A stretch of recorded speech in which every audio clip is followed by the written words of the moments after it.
नमस्कार मित्रांनो मोनोक्रोटोफासमुळे होणारे नुकसान आणि मोनोक्रोटोफास या औषधीमुळे होणारे फायदे। तर मित्रांनो, आजच्या व्हिडिओच्या माध्यमातून मी कल्याणी तुमच्यासाठी घेऊन आलेली आहे खूप महत्त्वाची माहिती। जे शेतकरी मोनोक्रोटोफास या कीटकनाशकाची फवारणी करत असतील किंवा जे शेतकरी मोनोक्रोटोफास फवारणी करण्यापासून वंचित असतील, म्हणजेच बऱ्याच वेळेस असं सांगितलं जातं की मोनोक्रोटोफास फवारणी करण्यामुळे जे काही पीक आहे त्या पिकावर मोठ्या प्रमाणात नुकसान होते। तर हा व्हिडिओ मी सर्व शेतकऱ्यांसाठी घेऊन आलेले आहे। खूप महत्त्वाची माहिती आहे आणि व्हिडिओ बनवण्याचा दृष्टिकोन एवढाच की प्रत्येक शेतकरी हा साक्षर व्हायला हवा। प्रत्येक शेतकऱ्याला शेतीविषयी निगडित जे काही औषधे असतील, जे काही खत असेल, तर त्याच्याविषयी ज्ञान प्राप्त व्हावं, प्रत्येक गोष्टीची माहिती व्हावी। तर त्यासाठीच हा व्हिडिओ मी बनवलेला आहे।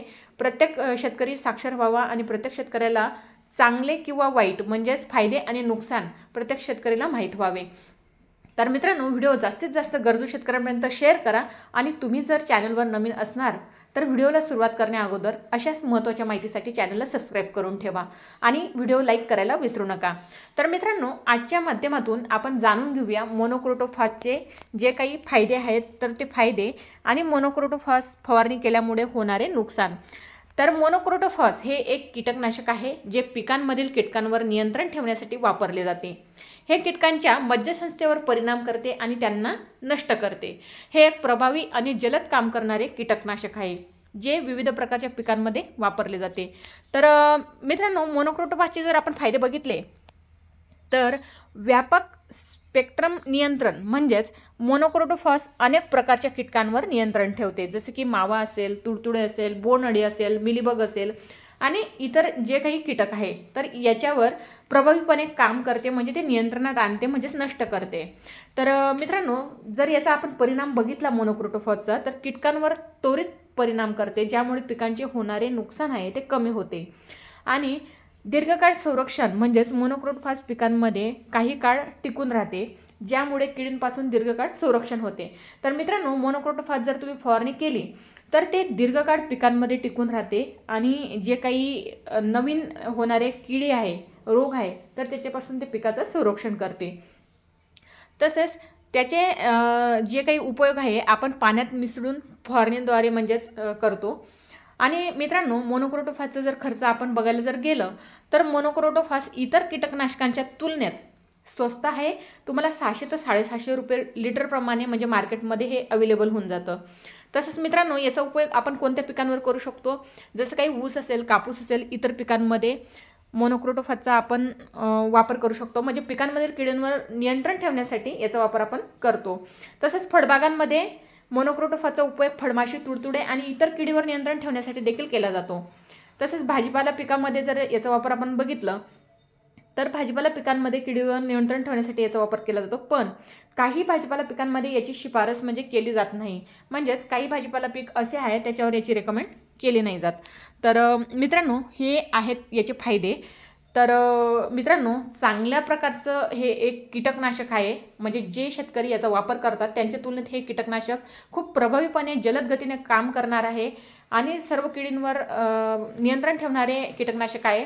सर्व किडींचा नायनाट करणारे जलद गतीने चांगल्या प्रकारचं कीटकनाशक आणि मार्केटमध्ये शेतकऱ्याच्या खिशाला परवडेल अशा पद्धतीने म्हणजे स्वस्त स्वरूपात 1 लिटर तुम्हाला 600 ते 750 प्रमाणे मार्केटमध्ये उपलब्ध होऊन जाते। तर याचे फायदे खूप चांगल्या प्रकारे परिणामी आहेत आणि बरेच शेतकरी म्हणजे याचा वापर मोठ्या प्रमाणात करतात का, कारण हे अनेक प्रकारच्या कीटकांचा नायनाट करते, कीटक जो काही रोग आहे तो नियंत्रणात ठेवते आणि शेतकऱ्यांच्या खिशाला म्हणजे झड बसत नाही, शेतकऱ्यांच्या खिशाला परवडेल अशा पद्धतीने स्वस्त दरामध्ये हे उपलब्ध होतं। तर आता आपण याचं नुकसान बघूया, याचं नुकसान काय आहे।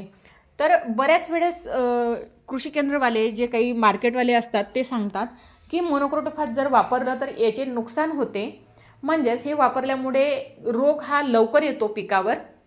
आणि दुसरा विषय, हे जर मोनोक्रोटोफॉस आपण दुसऱ्या फवारणीमध्ये जर घेतलं, दुसऱ्या औषधांसोबत द्रावण फुटण्याची शक्यता असते। तर मित्रांनो, हे साफ चुकीचं आहे।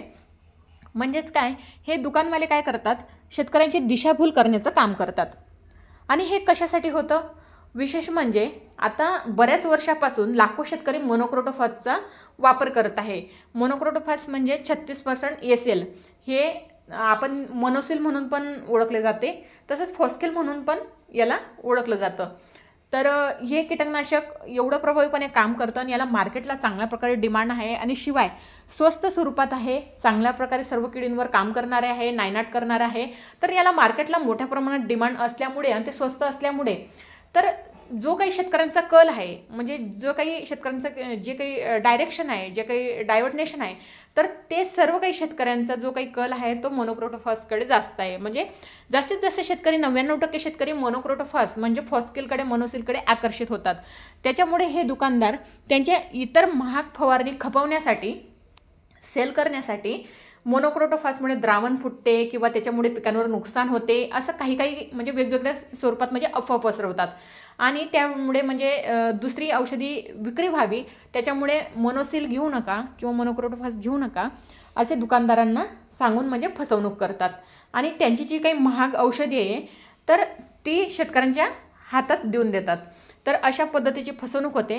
तर मोनोक्रोटोफॉस एक चांगल्या प्रकारचं कीटकनाशक आहे, प्रभावीपणे काम करणार आहे, बऱ्याच कीटकांचा नायनाट करणार आहे, बरेच दिवस म्हणजे अधिक काळ ते पिकांमध्ये टिकून राहणारे कीटकनाशक आहे, लवकर रोगाचा प्रादुर्भाव होत नाही, खूप चांगल्या प्रकारचं आहे आणि द्रावण याच्यामुळे फुटत नाही, ही सर्व अफवा आहे. तर अमृत पॅटर्न पद्धतीने जे काही शेतकरी म्हणजेच फवारणी घेतात मोनोक्रोटोफॉसचाच वापर करतात, असं कधीच झालेलं नाही आहे की द्रावण फुटलेलं आहे आणि पिकांमुळे ह्या औषधीमुळे पिकाचं नुकसान झालं असं देखील म्हणजे आतापर्यंत बघायला मिळालेलं नाही आहे. तर मित्रांनो, ह्या अफवांना बळी पडू नका आणि मोनोक्रोटोफॉसचा वापर जास्तीत जास्त करा. स्वस्त आहे, चांगल्या प्रकारचा आहे आणि शिवाय चांगल्या प्रकारे काम करणारं देखील आहे, त्याचा रिझल्ट देखील चांगला आहे, याचे नुकसान काहीच नाही. बघितलं तर याचे चांगल्या प्रकारचे फायदेच आहे. फक्त फवारणी घेताना भाजीपाला वर्गीय जे काही पीक आहे तर त्याच्यामध्ये जास्त याचा वापर करू नका, कमी करा, कारण हे विषारी कीटकनाशक आहे. तर मित्रांनो, माहिती आवडल्यास जास्तीत जास्त गरजू शेतकऱ्यांपर्यंत शेअर करा.